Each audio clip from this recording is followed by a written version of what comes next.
Optimize your DTF results by trimming that artboard in Illustrator. I'm going to tell you what it is, why to do it, and how to do it.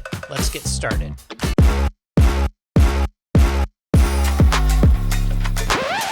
Before we go any further, if you just need the answer, here's the cheat sheet. Go up here to Object, jump down to Artboards, and select Fit to Artwork Bounds, and that's it. We're done. Trimming the artboard in your Illustrator file before you send it off to get printed is just a great way to ensure you're getting exactly the right size you want for your print. There's nothing worse than being on a tight deadline and realizing you have the wrong size, and now you're in a rush to hit that deadline for your client. Let's start off with what is the artboard in Illustrator. If we jump over to a demo, what you can see here is an artboard, and I can change the size and shape of that with the Artboard tool. One key purpose of the artboard is to determine what it is that actually gets exported. So let me just grab this piece of art, and I will come over here and I will paste that onto my artboard.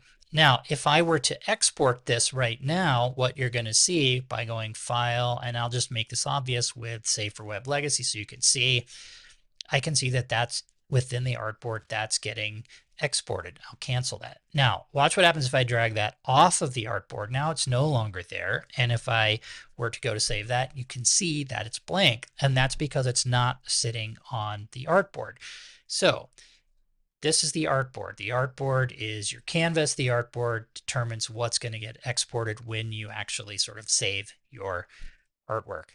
Now that we have a basic understanding of what the artboard is in Illustrator, let's dive in and see how the artboard, if you don't trim it away, can impact the size of the artwork that you might get back from your DTF print provider. Let's start with the artboard. So here I've got the artboard tool selected. I'll click on the artboard. You can see it's 13.5 inches wide. We'll just stay focused on the width to keep this simple. If I look at the artwork itself is 6.75 inches wide. Now, for the sake of this exercise, let's assume 6.75 inches wide is the size that I want my artwork. Now, if I were to save this Illustrator file as is and send it to DMandprints or any other DTF print provider, it's going to look like the size of your base artwork is what we see here in the canvas, 13.5 inches wide. Now you'll upload that to the DTF print provider and you'll say, okay, here's my artwork. I'd like it to be 6.75 inches wide. Unless we look at it and say, hey, we see a lot of we see the artboard, we're going to trim away the artboard for you. We're going to think that your artwork is starting at 13.5. We're going to shrink it down to, change the width rather to 6.75. And in doing so, that's going to make your actual artwork much smaller. At DMandprints, we do look at the artwork and we do try to make sure that if it's an Illustrator file that we're not printing the artboard.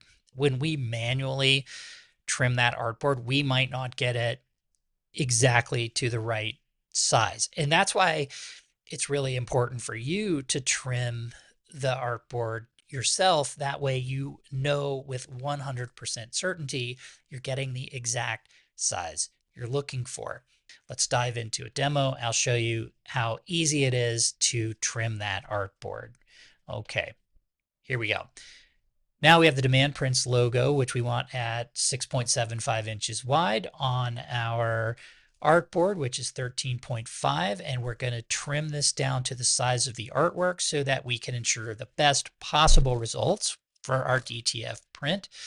All we have to do is go up here to Object, jump down to Artboards, and select Fit to Artwork Bounds, and that's it. We're done.